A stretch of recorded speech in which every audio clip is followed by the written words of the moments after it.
Meus irmãos, como é que nós estamos? Estamos bem? Estamos todos bem? Estamos todos cheios de vida? Estamos todos frutificando? Estamos todos brilhando e iluminando os demais que precisam da luz de Deus resplandecendo nas nossas vidas? Como que nós estamos? Nós estamos ardendo de amor pelo Senhor, que nos criou, nos chamou, nos salvou e tem sido tão misericordioso conosco? Será que nós estamos vivendo desta maneira? Infelizmente, nós temos que confessar que a nossa realidade é outra, e a nossa realidade é melhor expressada com outros adjetivos. Em nossa peregrinação por este vale de aflições e de lágrimas, nós somos e estamos constantemente humilhados. Nós nos sentimos constantemente desvalorizados. Nós somos e ficamos por muito tempo machucados, quebrados, caídos. A maior parte dos nossos dias nós passamos entre aquela vacilação entre pouco amor e pouca fé, entre vergonha e desânimo. Muitos de nós, e isso é facilmente visto pelos nossos rostos, e eu escuto isso dos senhores, e os senhores escutam isso de mim, muitos de nós estamos cansados. Nós estamos quase apagando. Nós estamos sem força para mudar. Nós estamos sem desejo de continuar essa jornada. Somos afligidos por vontade de largar mão. Estamos desanimados. Alguns sabem as razões.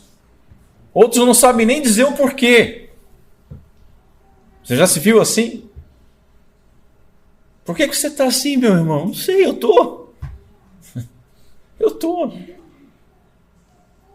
Vejamos então o único que pode, e não somente pode, mas Ele quer nos ajudar. Porque nós devemos depositar toda a nossa esperança em Jesus Cristo, nosso Senhor. Vamos ver o que a palavra de Deus nos diz aqui no Evangelho segundo Mateus. Evangelho de Jesus Cristo segundo Mateus, no capítulo 12, a partir do verso 15, onde a palavra do Senhor nos diz o seguinte: Mas Jesus, sabendo o que planejavam, retirou-se dali, e grandes multidões o seguiram, e ele curou a todas, e as advertia vigorosamente para que não o fizessem conhecido, para que fosse cumprido o que foi dito pelo profeta Isaías: Aqui está o meu servo a quem escolhi, o meu amado, em quem o meu ser se deleita. Porei sobre ele o meu espírito, e ele anunciará a justiça às nações. Não contenderá, nem gritará, nem se ouvirá pelas ruas a sua voz. Não esmagará a cana quebrada, e o pavio que queima fracamente não apagará, até que faça triunfar a justiça, e as nações terão esperança no seu nome. Até aqui. E esses dois últimos versos são que nós vamos trabalhar mais nesta manhã. Curva a sua cabeça. Vamos ao Senhor em oração. Senhor Deus, nosso Pai, tem compaixão de nós. Nos ajuda porque nós nos encontramos constantemente, Senhor, machucados, feridos, desanimados, derrubados, quebrados, quase apagando. Que essa palavra, Senhor, nos encoraje, nos fortaleça, nos erga e nos acenda novamente para que nós possamos arder em amor por Ti, talvez como nunca tenhamos ardido antes. Me auxilia, Senhor, a não atrapalhar de maneira alguma o fluxo da tua santa palavra. Ajuda-nos com teu Santo Espírito que possamos compreender e possamos tomar posse e possamos aplicar em confiança, em fé, em esperança, em desejo, em petições sinceras. E possamos compreender a dependência plena que nós temos de Ti, para que possamos prosseguir. Senhor, glorifica, nós pedimos, o nome do Teu Filho em nosso meio, e faz com que Ele, o Seu santo nome, seja a nossa esperança eterna. Pedimos isso no nome santo de Cristo Jesus. Amém. Senhores, na nossa última oportunidade, expondo Mateus, nós vimos que o servo de Deus, Jesus Cristo, escolhido e amado pelo seu Pai, é o objeto do deleite do ser de Deus, do ser do Pai, de todo o ser. De tal maneira que ele deve ser também o objeto de todo o nosso amor, de toda a nossa alegria, de todo o nosso deleite. Nós vimos que ele foi manso com seus inimigos e gentil com o seu povo, e nós vamos relembrar um pouco disso hoje. Vimos que foi perseguido e que foi incompreendido pelos homens. E por fim, que ele será vitorioso em levar a justiça às nações, sendo, portanto, a única esperança em quem todo o mundo não somente pode, mas deve confiar. E por questão de tempo, nós não conseguimos desenvolver esse último tópico, e nós vamos retornar a ele nesta manhã. Hoje, então, nós veremos o significado dessa expressão, dessas duas expressões, cana quebrada e pavio que queima fracamente. Depois nós veremos a ternura do nosso Senhor lidando com os seus frágeis adversários. E após isso nós vamos aplicar a ternura que o nosso Senhor e Salvador, o Todo-Poderoso Filho de Deus, tem para conosco. Vamos aplicar essa ternura às nossas vidas, tanto aqueles que estão caídos, aqueles que estão arrependidos, quanto aqueles que estão humilhados, aqueles que estão desanimados, aqueles que estão desesperados. E por fim, então, veremos que Jesus Cristo é a única esperança das nações. Meus irmãos, nós precisamos compreender a missão de Jesus, a sua pessoa, a sua obra. Nós ficamos desanimados porque nós não entendemos a ternura, a gentileza, a afabilidade, o amor gracioso do nosso Senhor. O servo escolhido e amado de Deus, ele é manso e humilde de coração. Portanto, meus irmãos, ele é um salvador adequado para lidar gentilmente com pecadores como nós, que estão machucados. Ele demonstra, meus irmãos, grande misericórdia ao lidar com canas quebradas, com pavios que estão quase se apagando, ou seja, com pessoas fracas, frágeis, quebrantados, pessoas de pouco valor, como nós somos. Que o Espírito Santo nos auxilie a encontrar forças e esperança no nome do nosso Senhor e Salvador Jesus Cristo. Sendo assim, em primeiro lugar, vamos ver a ternura do servo escolhido e amado de Deus, ilustrada nestas figuras de linguagem. Qual o significado de cana quebrada? Canas são comuns. Canas, bambus, nós vemos aos milhares, encontramos as centenas em margens de lugares alagados ou úmidos. Canas ou bambus existem em uma infinidade de espécies, mas todas quase com a mesma característica. Elas são movidas para lá e para cá à força da menor brisa. E apesar de resistirem ventos fortes, elas se dobram a esses ventos. Muitas vezes ficam prostradas, às vezes podem ser quebradas. Canas têm pouco valor comercial. Elas eram utilizadas para confeccionar flautas na época, canetas e papel, os papiros. Para produzir as flautas, essas flautas elas eram utilizadas pelos pastores. Não imagine uma flauta que se faria uma melodia, mas simplesmente quase que um apito para chamar as ovelhas. Para fazer isso, eram dadas suaves batidas na cana para que a sua casca amolecesse e se soltasse como uma peça única. Ela deveria se soltar como uma peça única.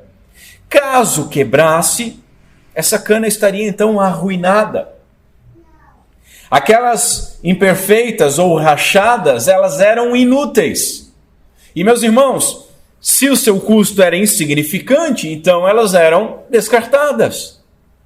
Portanto, era algo que tinha pouco valor quando poderia ser utilizada, mas estando quebrada ou dobrada não tinha valor algum. Nada. E qual o significado do pavio que queima fracamente ou que está se apagando? A ideia é de uma luminária antiga, como um candeeiro, uma lamparina, um lampião, né? Um recipiente com azeite, o combustível, um pavio mergulhado nesse azeite para levar o combustível acima e uma chama nesse pavio para que então brilhasse. Era aceso na ponta, então era coberto de alguma forma para que o vento não apagasse. Meus irmãos, quando era aceso uma lamparina desta com um pavio defeituoso, com um pavio mal cortado, essa chama não queimava adequadamente, fazia mais fumaça do que luz. E o seu objetivo é fazer luz. Tinha até calor, mas não brilhava. Normalmente o que era feito?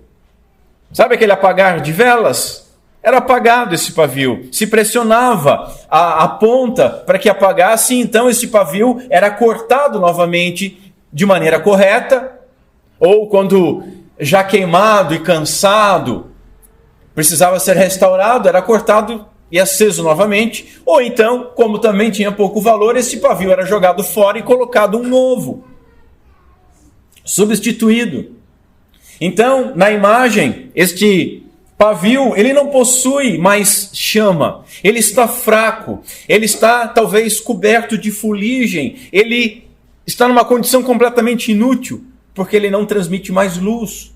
E apesar de aceso, ele ainda está aceso, ele não emite essa luz e demonstra ser inútil ao propósito de iluminar. E o que a gente faz quando alguma coisa perde o propósito? A gente descarta. Ele era descartado.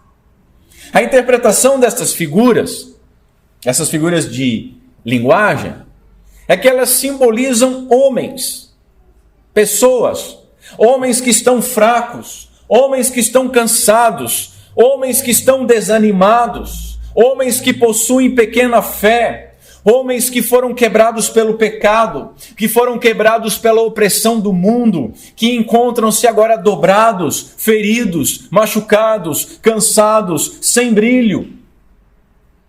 Em geral, homens que não têm valor algum para o mundo, que o mundo não valoriza, porque não são úteis. Pessoas que não têm propósito de vida, ou que se tem propósito, não consegue colocar esse propósito, não consegue cumprir o seu propósito a qual foi destinado. Homens também que têm uma visão pequena de si mesmo, uma visão errada, uma visão inferiorizada de quem é. Vimos o homem com a mão atrofiada, e o Senhor curando ele na sinagoga no dia do Shabá. O Senhor atrofiado, como nós chamamos. E nós nos identificamos com ele, porque este Senhor atrofiado representa qualquer um de nós, que assim como uma cana quebrada, um pavio apagando, é inútil para a sociedade, é desprezado, se sente envergonhado, está até na igreja, como ele estava na sinagoga, num canto. Note que os religiosos não possuem misericórdia com essas pessoas. Elas não lhes são úteis. Não eram para os fariseus e não são para os religiosos de hoje. Ao verem o necessitado, a crueldade e a indiferença fez com que estes homens perguntaram se era lícito ajudar o senhor atrofiado, se era lícito ajudar a cana quebrada, o pavio que está quase apagando, mas não perguntaram se seria bom fazer isso. E essa é a questão. É bom fazer isso? É bom ajudar, principalmente um necessitado no dia do Shabat?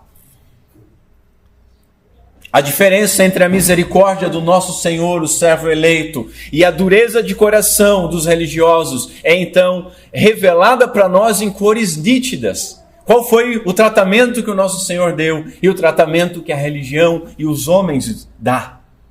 A afirmação lá do capítulo 9, que diz o seguinte: vendo as multidões, compadeceu-se delas, porque andavam atribuladas e abatidas, como ovelhas que não têm pastor, continua verdadeira. O nosso Senhor continua nos olhando com estes mesmos olhos, se compadecendo de nós. Assim, nós corremos o risco de diminuirmos esse texto se nós olharmos para ele apenas pelo seu aspecto negativo. O que eu quero dizer com isso? Aquelas interpretações que olham simplesmente aquilo que o Senhor não vai fazer, aquilo que o Senhor não fará aos fracos, aos quebrados, aos caídos, aos humilhados e aos desanimados. Dizer que ele simplesmente não esmagará e que não apagará. O texto, meus irmãos, diz muito mais do que aquilo que o Senhor não faria. Portanto, nós devemos olhar para ele de forma positiva também. O que Jesus faz é valorizar, é erguer, é fortalecer, é restaurar todos aqueles que estão caídos e quebrantados, todos aqueles que estão humilhados ou que estão em extremo cansaço. E ele faz isso como? Com extrema gentileza, com ternura, com amor, com compaixão, com preocupação, com zelo e com poder, porque ele pode fazer. O texto não está dizendo simplesmente que Jesus não vai pisar em cima de você, ó cana quebrada. O texto não está dizendo simplesmente que Jesus não vai te apagar, ó pavio que fumega. É mais que isso. E Jesus, ele não apenas fez isso no seu ministério terreno, mas ele continua a fazer. Ele continua a fazer isso no dia de hoje. Até hoje ele busca, salva, concede perdão a todos os pecadores arrependidos, confortando aqueles que choram, animando os temerosos, enchendo de fé e de vida e de esperança aqueles que têm dúvidas, curando as feridas dos machucados e saciando aqueles que estão sedentos por justiça. E ele continuará fazendo isso, meus irmãos. Ele continuará fazendo isso até que leve a justiça, à vitória. Ou seja, até que na grande consumação, naquele glorioso dia, o pecado e as suas consequências tenham sido então banidos para sempre de todo o universo redimido por Deus. Então, naquele dia, a justiça de Deus triunfará completamente, porque, como diz Isaías 11, a terra se encherá do conhecimento de Jeová, como as águas cobrem o seio do mar. Até aquele dia, o Senhor agirá com grande misericórdia e com grande ternura, e naquele dia o mal será extinto. Até lá o seu gracioso convite proclama o seu amor a todos aqueles que estão cansados. Até lá a sua voz ainda ecoa por este mundo dizendo: vinde a mim todos os que estáis cansados e sobrecarregados, e eu vos aliviarei. O Senhor Jesus Cristo pode te aliviar. Vejamos então o uso desta figura de linguagem como um convite e um consolo àqueles que estão cansados e sobrecarregados. Mas antes, uma pequena observação, e esse é o meu segundo ponto. A ternura do servo escolhido e amado de Deus, que apesar de todo-poderoso, não destrói os seus inimigos antes da hora. Uma hora ele vai destruir. Os adversários do nosso Senhor Jesus Cristo, eles são fracos, eles são frágeis. O Senhor se submeteu. O Senhor não foi assassinado por um império opressor como uma pobre vítima. Ele se fez a vítima, se entregou e se ofereceu. Nenhum poder terias sobre mim, disse o Senhor ao homem mais poderoso do mundo naquela época, se do alto não tivesse sido dado. Eu de boa vontade entrego a minha vida pelos meus irmãos, pelos meus amigos.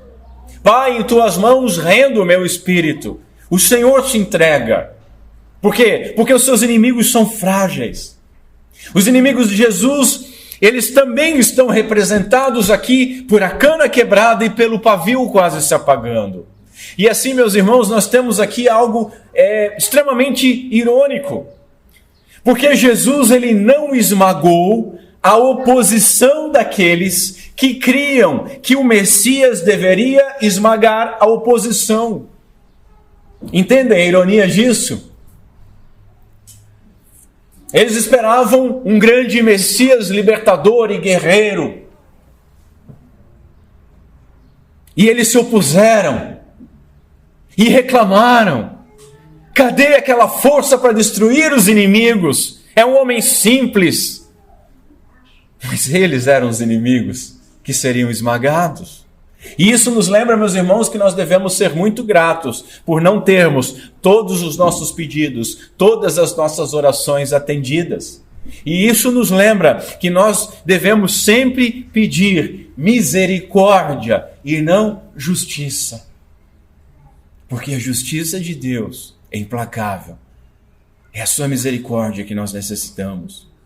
Meus irmãos, em sua primeira vinda, Jesus, ele não veio com esplendor real e com glória divina, mas veio como servo humilde, servo sofredor. E essa foi a loucura e o tropeço daqueles homens, porque eles desejavam um Messias que libertasse Israel militarmente do povo romano, do Império Romano. Mas Jesus, ele veio salvar e não destruir os pecadores.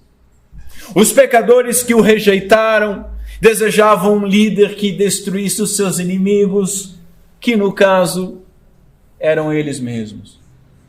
Que doce misericórdia que Deus tem em nosso Senhor Jesus Cristo, até mesmo com seus inimigos. O mundo o odiou pela sua bondade, pela sua ternura, pela sua compaixão.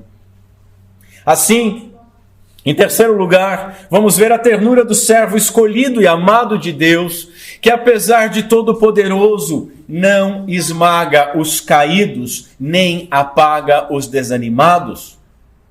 Diante da fraqueza humana, Cristo revela sua bondade e ternura em nos redimir da nossa condição miserável.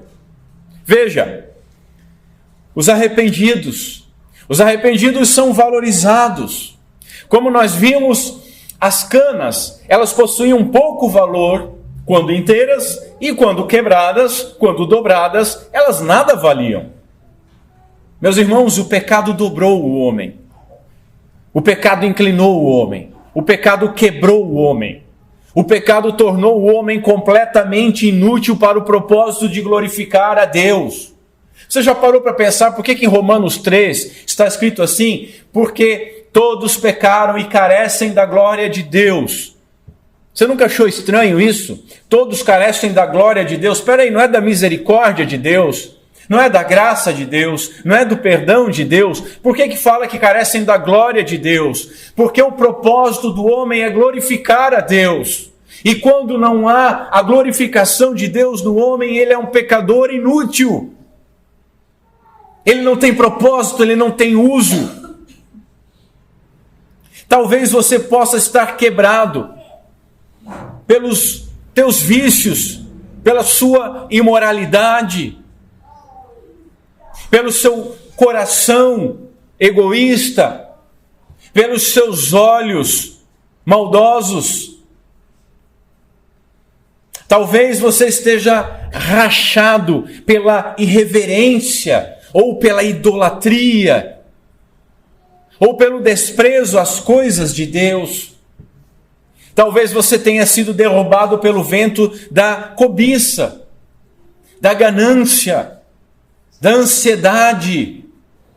Você se preocupa com o dia de amanhã, não confiando em Deus. Você se preocupa em ganhar mais, em ter mais. E esse vento te derrubou. O pecado te deixou dobrado, como uma cana, te deixou inútil. Todos te desprezam, mas o Senhor Jesus Cristo não te despreza. Talvez você tenha sido convencido há pouco tempo do seu estado miserável. Talvez há pouco tempo você tenha de fato sido convertido pelo poder do Espírito Santo e visto quão vão, quão verme, quão inútil você é, quão pecador e impuro diante da pureza de Deus. Talvez isso tenha acontecido há pouco tempo, mas tenha uma certeza, Ele não te esmagará, jamais. Jesus, Ele tem compaixão daqueles que foram quebrantados pelo pecado, que foram destruídos, derrubados, e Ele está disposto a inclinar-se sobre você para lhe restaurar. Ele poderia fazer isso até mesmo com uma ordem, mas Ele está disposto a fazer como Ele fez com o leproso que Ele tocou. Talvez você pense que não pode ser perdoado. Isso é mentira.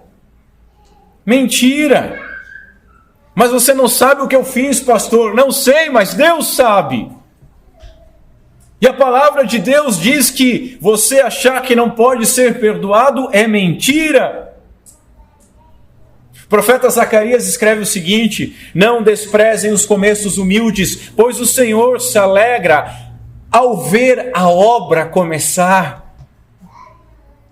Não é só a reconstrução de Jerusalém, meus irmãos.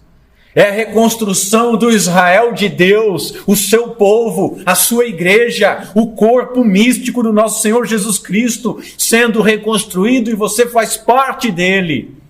O menor grau de graça dispensado a você é tão divino quanto o suficiente para perdoar todos os seus pecados. Você foi alcançado por Ele, e sendo alcançado por Ele, jamais será rejeitado. Eu repito constantemente porque eu amo demais e me dá esperança, e eu espero que lhe dê esperança o que Paulo diz aos Filipenses: tenho certeza de que aquele que começou a boa obra em vocês, em nós, Ele irá completá-la até quando? Até o dia em que Cristo Jesus voltar. Até o dia em que Ele fizer triunfar a justiça. Ele vai completar. Nós começamos as coisas e largamos. Nós desistimos. Nós desanimamos. Mas Ele não desiste e não desanima. E se nós recebemos a menor gota da sua preciosa graça, Ele vai completar em nós. O bispo Raio diz o seguinte: esta é verdade permanente no reino da graça divina, que uma graça fraca, uma fé fraca e um arrependimento fraco são todos preciosos aos olhos do nosso Senhor.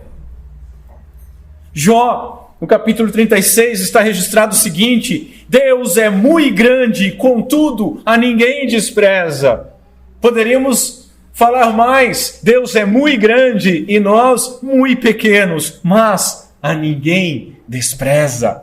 Portanto, você que está dobrado, caído por causa do pecado, se arrependa. E se você se arrependeu, e se você crê em Jesus Cristo, então anime-se nele, na força dele. Você pode se sentir mal, você pode se sentir fraco, talvez se sinta ainda impuro, indigno.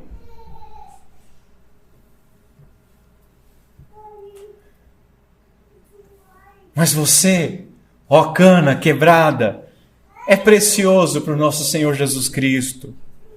É precioso. Foi Ele que morreu por você.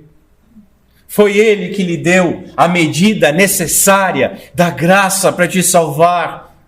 E é nele que você deve ter toda a sua esperança.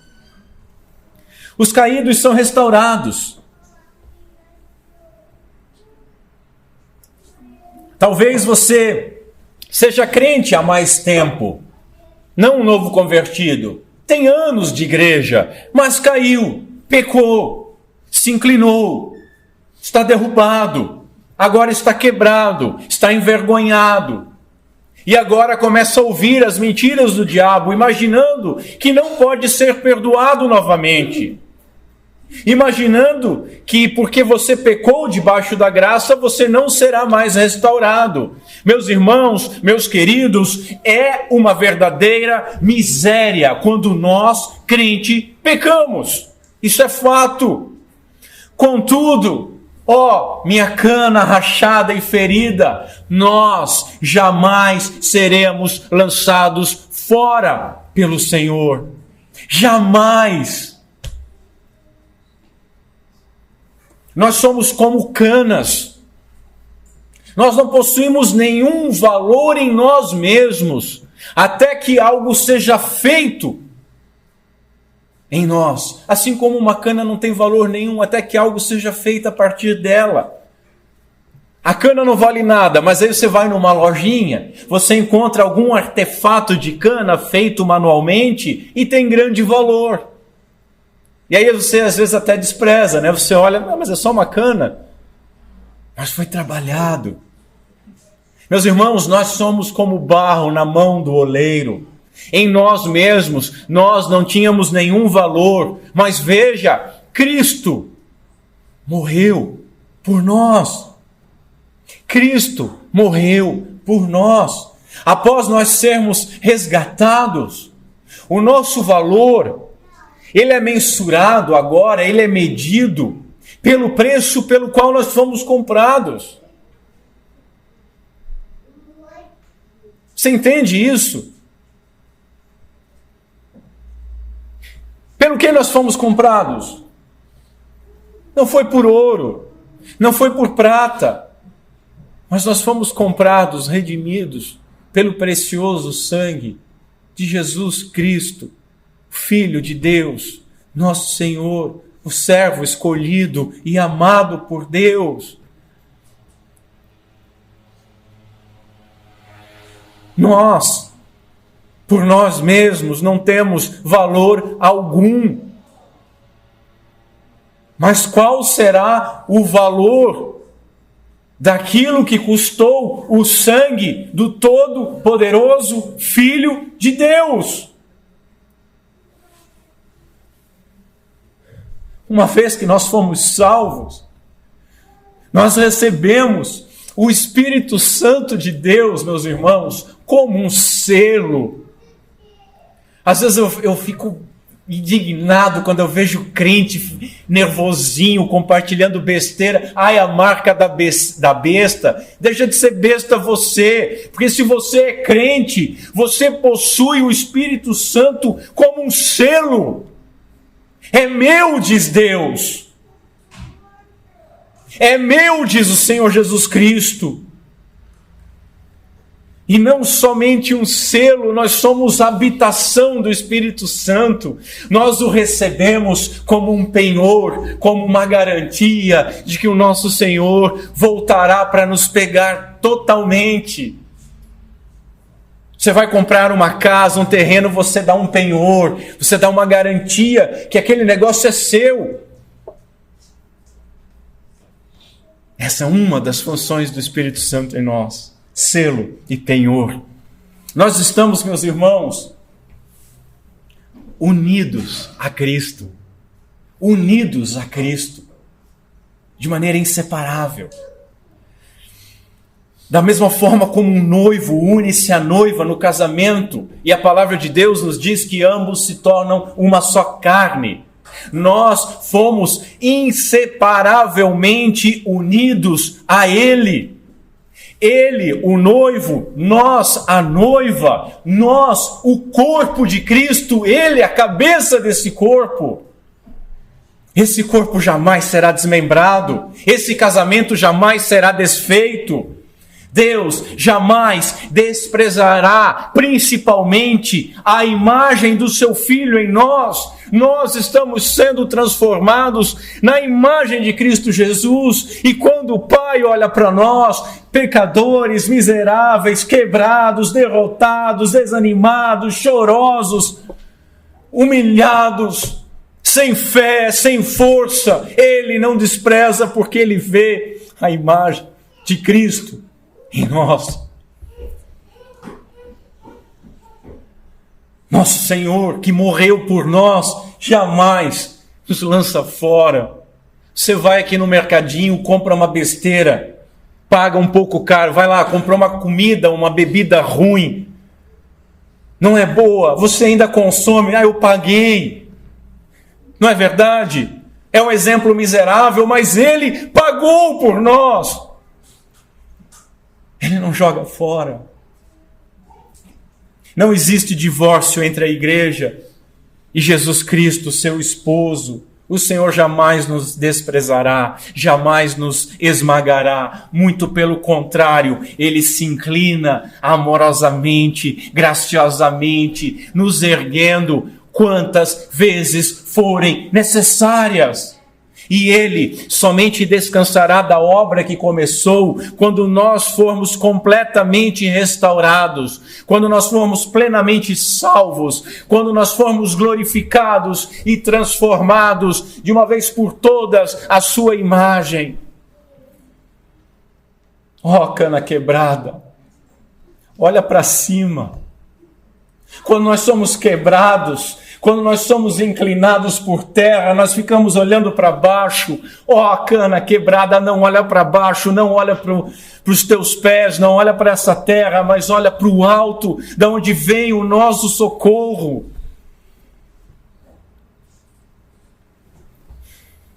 Enquanto uma mão do Senhor está te segurando para que você não caia totalmente em desgraça, a outra mão está estendida para não só segurar, mas te fortalecer e te puxar para cima, te deixar plenamente em pé. E é uma mão poderosa para fazer isso. Cada pessoa, diz Sproul, é uma cana quebrada. E todo cristão é uma cana quebrada que Jesus não descartou, mas fez o quê? Redimiu. Se algum pecado nos derrubou, nós devemos então nos arrepender, crendo que Ele não nos esmagará, mas vai nos erguer novamente. Devemos também, meus irmãos, aprender algo com isso no trato com os irmãos da nossa comunidade. Nós devemos seguir o exemplo do nosso Senhor Jesus Cristo, buscando então restaurar e não esmagar os nossos irmãos que estão quebrantados. São Jerônimo, ele diz o seguinte, morreu faz um pouco de tempo, mas está na glória.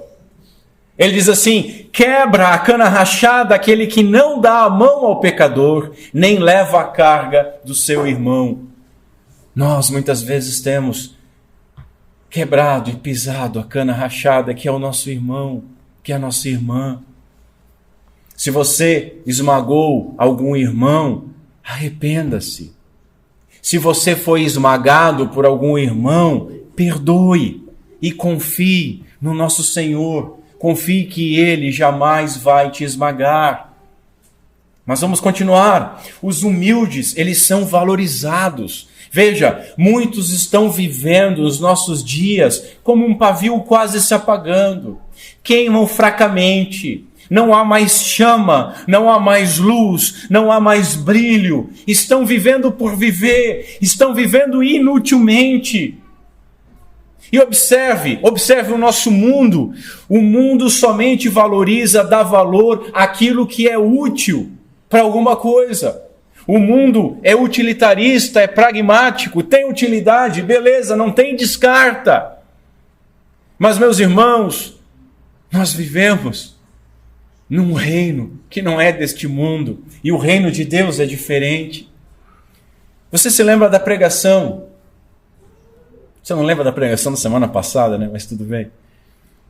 Mas tenta lembrar lá no fundo do seu coração a primeira pregação deste ano, lá em Lucas 13. Lá nós vimos o Senhor Justiça, o Senhor Misericórdia. Foi uma palavra para nosso ano. E remetendo a isso, ainda que o Senhor Justiça, Ele queira retirar aquela figueira que não produz frutos da sua vinha, o Senhor Misericórdia, Ele pede sempre e continuadamente mais um ano. Para quê? Para cuidar, para readubar, para fortalecer, para erguer, para fazer pegar fogo novamente. Portanto, ó pequenas chamas sem brilho, a justiça e a misericórdia de Jesus Cristo, elas trabalham em interna harmonia.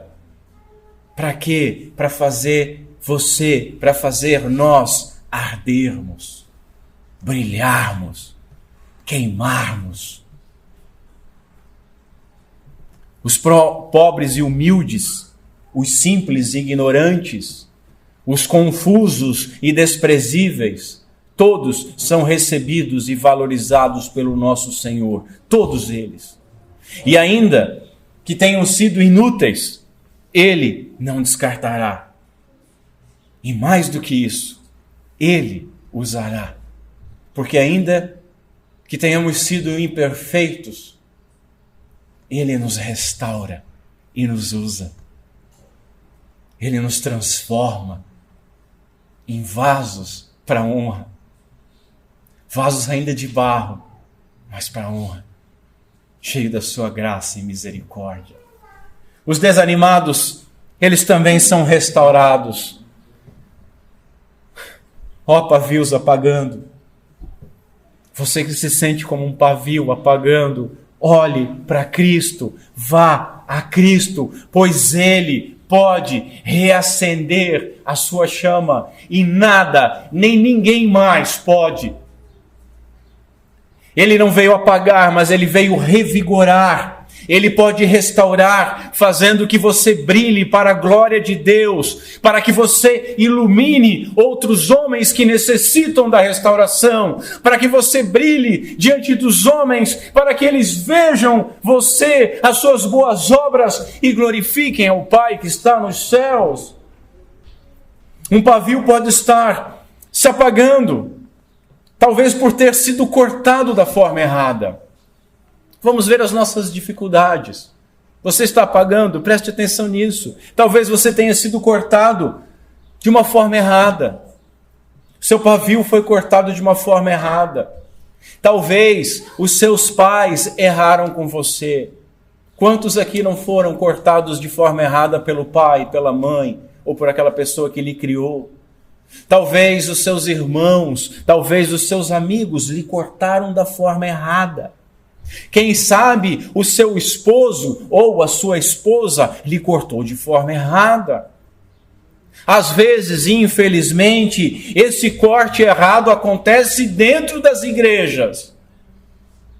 Sim, pastores e líderes zelosos, mas sem entendimento, podem ter feito mais mal do que bem à sua vida. E você carrega isso até hoje. Você foi mal cortado e por isso a sua chama está minguando. Talvez eles te cortaram errado com religiosidade, com moralidade, com legalismo. Talvez com acusações. Ou talvez pior do que tudo isso, com displicência, não lhe falando, não lhe ensinando aquilo que podia libertar você, a palavra de Deus. Meus irmãos, o Senhor não trabalha assim. O Senhor não trabalha assim. Ele age com ternura para te fazer brilhar mais do que nunca. Talvez o seu pavio esteja se apagando pela falta de fé. Eu não creio mais. Eu estou em dúvida, eu estou em dificuldade, eu não sei se Deus me ouve, eu não sei se eu sou crente, eu não sei nem eu mesmo se existe Deus, eu estou desanimado. Problemas, lutas, dores podem fazer-nos desanimar. Problemas em casa, problemas de saúde, lutas no trabalho, lutas na aceitação na escola, lutas na aceitação no lar, dificuldades financeiras, dores, doenças do seu querido, você vê o seu querido definhando, talvez você definhando, dor de perda, aquele seu ente querido que foi retirado dessa terra pelo Senhor, talvez isso tenha te feito desanimar, talvez a distância de pai e mãe, os ventos de dificuldade, ou talvez as tempestades de doença, estão ameaçando apagar essa pequena chama. Ela já não brilha mais e corre o risco de apagar. Mas, apesar de tudo isso, talvez o maior problema é a falta de oxigênio. Você sabe disso, né? Sem oxigênio, não há queima. Você pode ter o melhor recipiente, o melhor azeite, o melhor pavio, o melhor isqueiro, acendedor ou qualquer coisa, fósforo que valha. Mas se não houver oxigênio, não acende e logo apaga. Talvez a sua fé tenha sido sufocada pelo descaso que você teve com as coisas de Deus. Talvez você sufocou com falta de oxigênio a sua fé pelo excesso e preocupações e cobiças com coisas materiais. O pavio queima sem iluminar, mas veja, o Senhor não permitirá que ele se apague. Quando nós estamos vacilando na fé, Ele deseja que nós oremos: Senhor, eu creio, me ajuda na minha falta de fé. Os fracos na fé, eles podem ser fortalecidos por Cristo, por Cristo, por Cristo.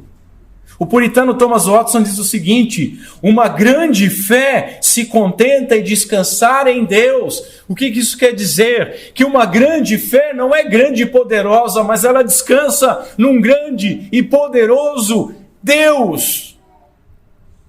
A fé é pequena, mas Deus é grande. Em outro lugar, o mesmo puritano diz: uma fé fraca pode apegar-se a um Cristo forte. João Calvino, ele dizia que não há nenhum mandamento mais difícil que amar a Deus sobre todas as coisas.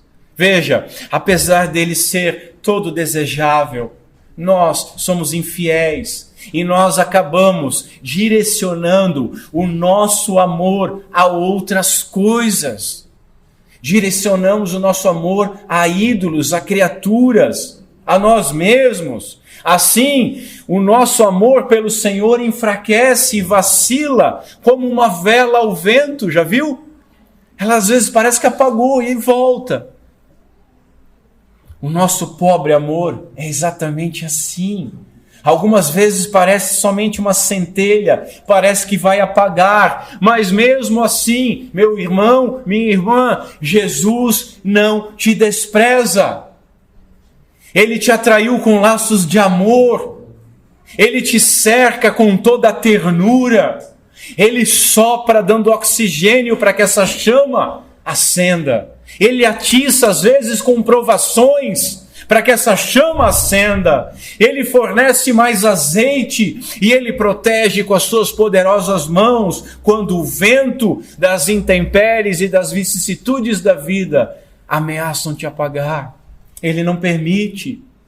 Os fracos no amor podem ser inflamados por Cristo. Muitos de nós estão desanimados, alguns por falsas esperanças frustradas, outros porque parece que as coisas estão, se não paradas, regredindo.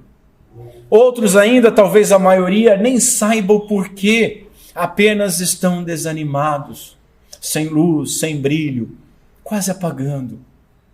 O nosso desânimo, muitas vezes, ele é nutrido por uma esperança errada. E assim, como um pavio defeituoso, essa falsa esperança, ela não pode dar luz. Nós devemos então nos aproximar da palavra de Deus. Nós precisamos ouvir aquilo que nós éramos, aquilo que nós somos e aquilo que nós seremos. Ouvir o que Ele fez, o que Ele está fazendo e o que Ele fará quando completar. E assim nós podemos ser animados pela verdade e não pelas mentiras do diabo, do mundo ou da nossa baixa autoestima. Os desanimados podem ser revigorados e inflamados por Cristo.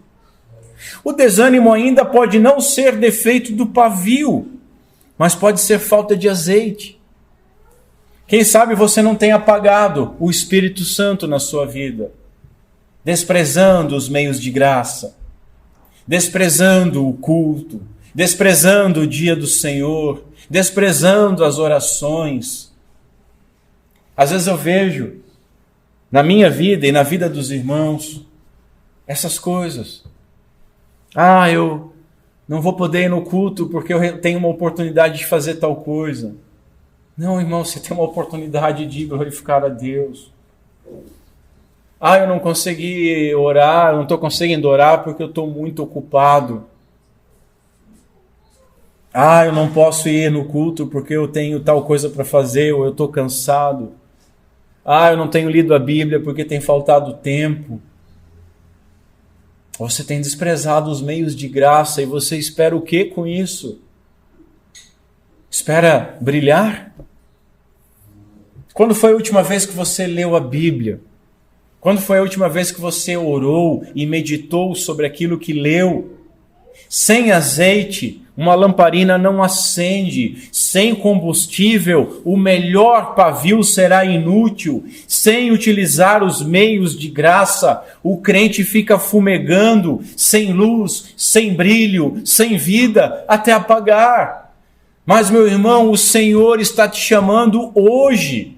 Deposite a sua esperança em Jesus Cristo, se arrependa e utilize dos meios de graça que Ele graciosamente lhe forneceu para que você brilhe. E meus queridos, todos nós corremos o risco de desanimar. O puritano Matthew Henry escreve algo maravilhoso. Ele diz o seguinte: não há nem sequer entre os mais fortes do rebanho quem não necessite da ajuda dos outros cristãos. Tampouco há alguém tão baixo e desprezível cujo cuidado na fé e sua segurança não pertença a todos. O que ele está querendo dizer com isso? Primeiro, todos nós precisamos da ajuda da comunidade. E segundo, pertence à comunidade, à igreja inteira, a responsabilidade do cuidado com aqueles que estão mais enfraquecidos no amor, desanimados, fragilizados e machucados. Não estou querendo aliviar o meu trabalho, mas não é trabalho somente do pastor. É o corpo inteiro. Não dependam somente de mim. Eu sou fraco, eu sou pequeno. A palavra de Deus diz que cada um vai carregar a sua própria carga. Mas ao lado deste verso está dito, cada um carrega as cargas uns dos outros. Não é só o pastor, eu não sou Messias. É nós todos juntos. Eu tenho as minhas cargas também. E quão triste é, e graças a Deus isso eu não posso reclamar, mas quão triste é muitos líderes que não encontram na comunidade alguém para carregar as cargas juntos. Por isso que tantas pessoas desistem do pastoreio, por isso que tantos pastores pecam, caem e às vezes se matam. Muitas vezes a culpa é da igreja que faz deles o Messias. Mas nós todos Somos corpo desse Messias e nós todos temos responsabilidade uns para com os outros. Ou seja, todos nós precisamos da ajuda da comunidade inteira. E para isso, meus irmãos, nós precisamos ser sinceros uns com os outros.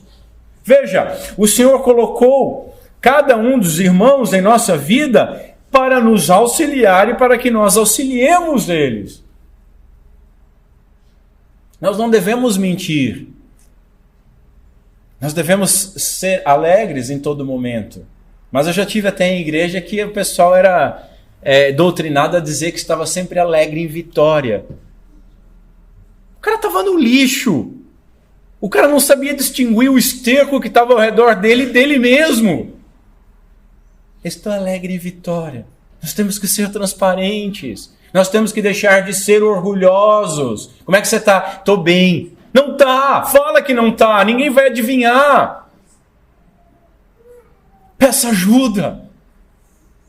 E se alguém pedir ajuda para você, estenda a mão.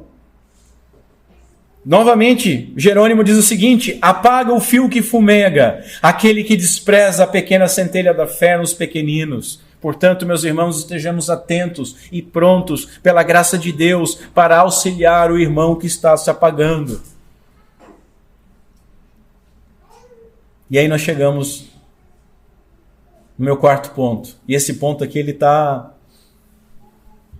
Estou quase entendendo que não é para pregar ele. A ternura do servo escolhido e amado de Deus, que é a esperança das nações. O servo escolhido de Deus, ele anuncia a justiça às nações. Como? Ele proclamou a vontade do Pai. Sobre ele era ungido de Deus, estava o Espírito Santo. E veja, ele anunciou primeiro a justiça da lei de Deus que condena, mas anunciou também a justiça do Evangelho que salva, que ele cumpriu. O anúncio do juízo para que serve? Para que o descrente enxergue os seus pecados e seja conduzido então ao arrependimento. Que ele enxergue a sua incapacidade e a necessidade que ele tem de um Redentor e então busque o Senhor, porque somente nele encontrará esperança. O servo escolhido de Deus também não condenará ninguém até que ele faça essa justiça triunfar. E aqui nós podemos até ficar confusos, porque Jesus vai fazer a justiça triunfar ou vencer, vitória envolve luta, mas foi dito que ele não ia lutar, que ele não ia gritar, que ele não ia condenar, que ele não ia esmagar. O que está querendo dizer? Está querendo dizer que até o tempo em que faça triunfar a justiça, o nosso Senhor será paciente, gentil e gracioso com todos. Ele não tem sido?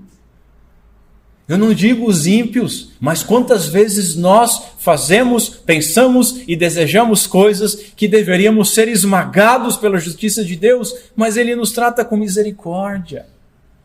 A ternura de Jesus, o seu amor, o seu cuidado não serão extintos pelo ódio e pela ingratidão do homem. E ele primeiro lutou como? Como um servo sofredor, como um cordeiro calado, sendo o sacrifício que satisfez o Pai e venceu a morte na ressurreição. Hoje ele continua lutando. Como? Ele luta através do seu exército. Quem é o seu exército? Nós, a sua igreja, o seu corpo, que devemos proclamar o evangelho da paz de maneira gentil, mansa, humilde, proclamando a sua vitória ao mundo. Nós fomos chamados a amar e a servir, mesmo que o mundo nos rejeite. E nós temos em Cristo o exemplo de como amar e servir, mesmo sendo rejeitado. A profecia de Isaías diz que o servo sofredor retornará como um juiz vitorioso. E aqui, meus irmãos, há uma advertência. Jesus é gentil, é gracioso. Nós vemos a sua ternura. Hoje é dia de graça, mas até quando a porta das ovelhas estará aberta? Até quando o leão será gentil como um cordeiro? Sua gentileza e paciência, elas irão durar até a grande consumação, até aquele glorioso dia. Quando então todo pecador penitente, ou seja, arrependido, será glorificado, e todo pecador impenitente que não se arrependeu será condenado. Naquele dia, o pecador impenitente, o pecado e as consequências do pecado serão banidos para sempre deste universo, onde habitará a justiça. Naquele dia, a ternura que nós vemos hoje no advogado, junto ao Pai, será revelada como a justiça poderosa de um juiz justo e implacável. O servo escolhido de Deus é a nossa segurança, é a segurança das nações. As nações depositarão sua esperança no nome de Cristo. O verso aponta então para a suficiência de Cristo como nosso Salvador. Esse anúncio, meus irmãos, não é apenas para os judeus, mas para todas as nações. Mateus menciona os gentios, os povos, a nação, aqui 2 vezes. Nós temos visto isso em Romanos. O Evangelho é o poder de Deus para salvar todo aquele que crê, primeiramente o judeu e também o grego, as nações, os gentios. Jesus, ele veio para o que era seu, mas o que era seu não o recebeu. Mas todos que o receberem, ele dá o poder de serem feitos filhos de Deus.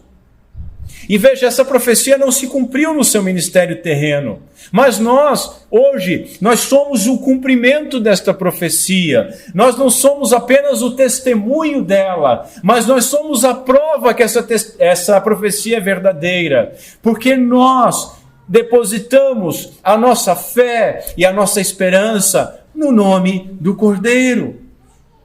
Sim, nós ainda aguardamos o Senhor fazer triunfar essa justiça, mas até lá nós depositamos a nossa esperança de salvação nele, totalmente nele, no seu nome, que envolve todo o seu ser, toda a sua pessoa, todo o seu amor, toda a sua fidelidade, toda a sua ternura, toda a sua capacidade, todo o seu poder. Portanto, nós devemos analisar onde é que está a nossa esperança. Será que está naquilo que nós fazemos, nas nossas obras, na nossa força, na nossa fé? Não, não e não. Porque se mortos, nós não podemos renascer sozinhos. Se caídos, nós não podemos nos erguer sozinhos. Se estamos queimando fracamente, nós não podemos nos reacender sozinhos. Nós depositamos a nossa esperança no nome daquele que nos amou primeiro e se entregou por nós, e que tem sido gentil em nos atrair a Ele, e tem lidado com os nossos fracassos e fraqueza com ternura e amor. Jesus é a esperança dos pecadores, Ele é o conforto dos que choram, Ele é o ânimo dos temerosos, Ele é a fé daqueles que tinham dúvida, Ele é o pão que nos alimenta, Ele é o vinho que nos alegra, Ele é a água que nos satisfaz, Ele é a vida que não se esgota. Ele concederá perdão a todos que se arrependerem dos seus pecados, porque Ele é o único caminho ao Pai, Ele é o único mediador entre Deus e os homens, Ele é o princípio e o fim de todas as coisas, Ele é o amém de Deus, o sim de Deus para a nossa salvação. E Ele, meus irmãos, jamais cessará de fazer tudo isso com graça, gentileza e ternura. Portanto, no dia que se chama hoje, esse dia é dia de salvação. Para concluir, nós vemos que Mateus, ele vê Jesus como o cumprimento definitivo da profecia do servo sofredor, aquele que foi divinamente escolhido e ungido com o Espírito de Deus, cumprindo o seu ministério sem violência à hostilidade dos inimigos e se submetendo ao plano divino de morte pela cruz. E enquanto isso, Jesus se dedicou a cuidar dos excluídos e desamparados, cuidado que Ele tem até os dias de hoje. Por fim, Ele é a nossa esperança. Para acender, meus irmãos, a nossa força e a nossa esperança, o nosso amor e o nosso ânimo, nós devemos lembrar como foi que Ele nos encontrou. Paulo dá uma dica para nós. Paulo escreve o seguinte: vede, irmãos, que não são muitos os sábios segundo a carne, nem muitos os poderosos, nem muitos os nobres que são chamados. Então quem? Mas Deus escolheu as coisas loucas deste mundo para confundir as sábias. Tá, e o que mais? Deus escolheu as coisas fracas deste mundo para confundir as fortes. Deus escolheu as coisas vis deste mundo e as desprezíveis e as que não são para aniquilar as que são, para que nenhuma carne se glorie perante Ele. Nós devemos e precisamos estar conscientes da nossa grande fraqueza, debilidade e dependência para entendermos e vermos a importância de depositarmos a nossa confiança em Cristo e de Cristo nos tratar com bondade, com amor e com ternura. Nós estávamos quebrados, mas Ele não nos esmagou. Apesar de todos os nossos defeitos, diz Sproul, fragilidades, impurezas, imperfeições, Ele escolheu derramar o seu amor sobre nós e nos transformar em seu povo. Digo mais, em seu corpo. Digo mais, em herdeiro de Deus e co-herdeiro, nos adotando. Ao longo das nossas vidas, Ele nos encontra constantemente com pouca luz. Mas, meus irmãos, lembre que cada vez que Ele te encontrou quase apagando, Ele jamais te apagou. Jamais. E é somente nele, por meio dele, para a glória dele, que nós somos restaurados. Ele escolheu derramar sobre nós o seu amor e jamais nos lançará fora, porque foi Ele que disse que todo que o Pai lhe deu, e vai a Ele, e nós fomos a Ele. E se você não está indo a Ele, deixe de ser pateta e vá a Ele. Você não tem nada para... eu não posso ir porque... Não, vá a Ele, deixa de ser cego, ouça. Vá a Ele, porque de maneira nenhuma Ele lançará fora. E aí nós podemos dizer quanto amor, quanta ternura, quanta compaixão nós encontramos no nosso Senhor Jesus Cristo. Um puritano escreveu o seguinte: Cristo não esmaga a cana quebrada, nem apaga o pavio que fumega. Pelo contrário, quando o vento sopra, Ele segura em suas mãos, até que aquela fumaça pequena se transforme novamente em chamas. Jesus Cristo é todo-poderoso, Filho de Deus. O seu poder e a sua glória são insondáveis. Contudo, nós realmente somos subjugados, não apenas pelo seu poder, não apenas pela sua força, mas pelo seu Espírito. E como que isso é demonstrado por nós? Para nós. Nós somos subjugados não apenas pela força terrível do seu poder e força irresistível, mas pela demonstração do seu amor, da sua ternura, da sua amabilidade, da excelência de cada uma das virtudes que são plenas e completas e inseparáveis no nosso Salvador. Nós somos abatidos do nosso orgulho pela delicadeza daquele que pode nos destruir tão facilmente como apagaria um pavio que está já se apagando ou esmagaria uma cana. Nós somos restaurados pelo amor daquele que tem em suas mãos a morte e a vida e nos escolheu dar vida. E, meus irmãos, Ele não desperdiça a sua graça. Mesmo quando derramada sobre materiais frágeis como nós somos, Ele fortalece. Sendo sobre coisas sem valor como nós somos, Ele valorizou com o seu amor e com o seu sangue. Sendo derramado sobre coisas que são desprezadas, Ele forma daí o seu povo, a sua igreja, e não se envergonha de nos chamar de irmãos. Nós não podemos ver como o Senhor nos enxerga, mas pela palavra de Deus nós podemos ter esperança, paciência e alegria, olhando à nossa frente para aquilo que Ele prometeu que nós seremos um dia, depositando nele a nossa esperança, depositando no seu amor, no seu poder, na sua ternura, na sua compaixão, no seu santo nome, toda a nossa esperança. Nós somos indignos e repugnantes, desprezíveis e desagradáveis. Nós merecíamos ser esmagados e apagados e lançados fora eternamente, mas a doce e pura presença divina não nos lança fora.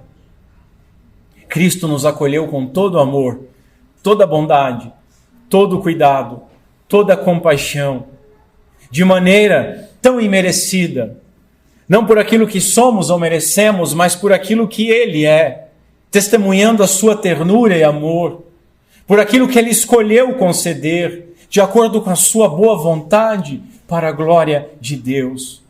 Que o Espírito Santo de Deus mova as nossas emoções e afeições, para que nós possamos buscar amar esse Senhor Jesus Cristo, tão poderoso e tão terno, como o Pai ama. Que nós possamos ter nele o nosso deleite, a nossa alegria, como o Pai tem. E que possamos depositar nele sempre toda a nossa esperança, porque ele é o servo escolhido para nos erguer e nos incendiar. E que Deus Pai seja poderoso e misericordioso conosco em Cristo Jesus, nosso único Senhor e Salvador. Amém. Fique em pé, curva a sua cabeça comigo.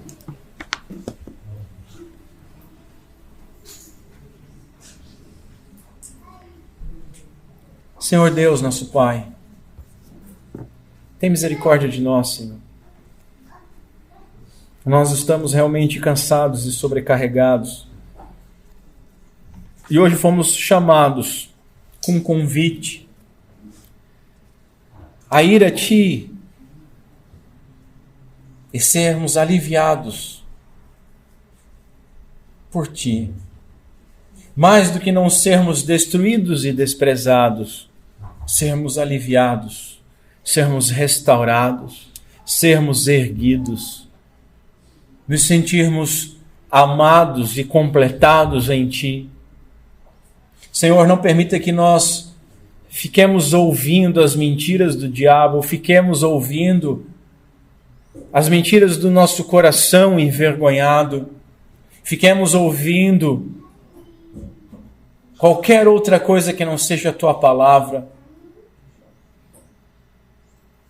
mas que com fé na Tua palavra, que nos promete e nos chama a depositar toda a nossa esperança no Teu nome, Senhor Jesus Cristo, no nome do Teu Filho, ó Pai, que nós não demoremos a vir a Ti, nos entregarmos a Ti, confessarmos as nossas debilidades, ansiedades, pecados, vergonhas e dores a Ti, com esperança de que seremos restaurados, que seremos reacendidos e que brilharemos de tal maneira que poderemos auxiliar outros que estão vivendo a condição que nós estávamos vivendo até o dia de hoje. Completa a Tua obra em nós, Senhor. É o nosso pedido. No nome de Cristo Jesus. Amém.